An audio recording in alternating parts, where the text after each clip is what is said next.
Good afternoon. My name is Erik Nasarenko, the Ventura County District Attorney. Today in Ventura County Superior Court, our prosecutors charged Zarbab Ali with murder of Rachel Castillo. In addition to charging the defendant with murder, he was charged with two special allegations. With respect to the murder count, we charged it in the first degree, that the defendant acted in a premeditated, willful, and malicious manner. The two special allegations are as follows: that in the commission of the murder, he used a deadly and dangerous weapon, specifically a knife.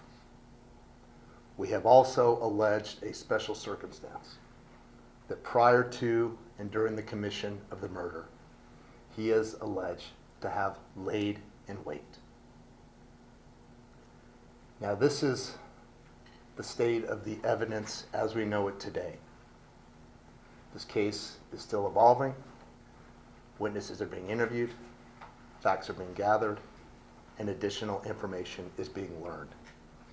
Consequently, there may be additional charges as we move forward. As those of you who are in court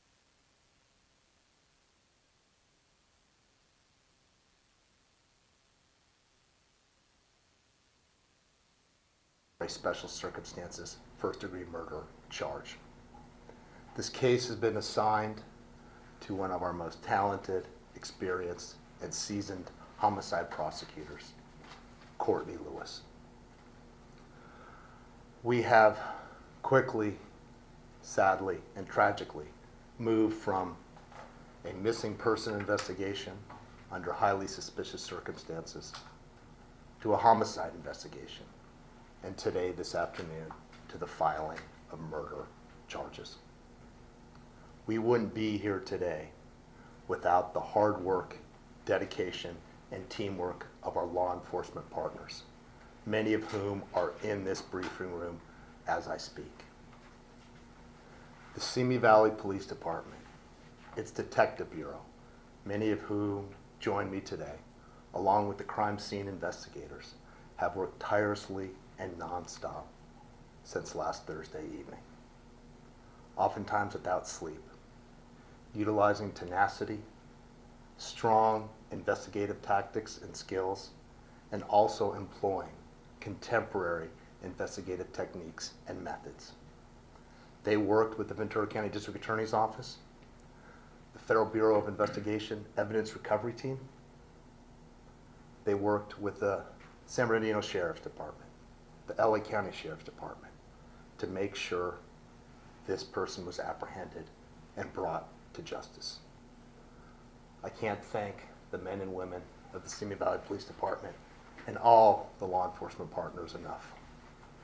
For without them, this suspect would not be apprehended, and we would not be here today announcing the filing of criminal charges. Now, I want to talk a little bit about Rachel Castillo. Oftentimes when we announce the filing of a murder charge, we focus almost exclusively on the defendant, the charged. But in this case, after speaking to both the mother and father, we want to remember, recollect, and celebrate Rachel Castillo. For those of you who didn't know Rachel, she grew up in Simi Valley, a graduate of Lorena High School. She attended UC Santa Cruz. She was very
and waiting for the opportunity to commit an act.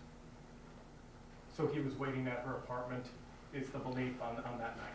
I don't want to give you any specific details about the day in question. The special circumstance is laying in wait. That is waiting and watching for an opportunity to act. In terms of specific details, they will have to become known through the court proceeding and legal briefs. Do we have any indication the children were anywhere near that place where this happened, that they saw any of this, without getting into details? It's our understanding that they were not there. And I also want to emphasize that it's our understanding that the children today are safe and they are with family members of the victim. In court, we heard about a level 1 safety precaution. In simple terms, is he on suicide watch right now? I don't have any information one way or the other. What is a level 1 safety precaution? I do not know. Was there a restraining order filed with the county? I'm not aware of any restraining order. Again, that is an issue that would need to be ascertained and determined at a later date.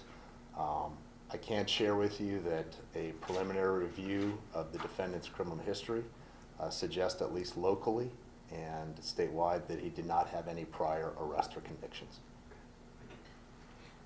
DA, for either you or the chief, did he confess?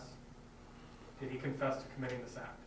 Again, it's a question that we're not at liberty to answer right now because it would go to the heart of the investigation and the prosecution that we've now commenced. But these are facts and information that will become known in the future through the court proceeding as well as the legal briefs.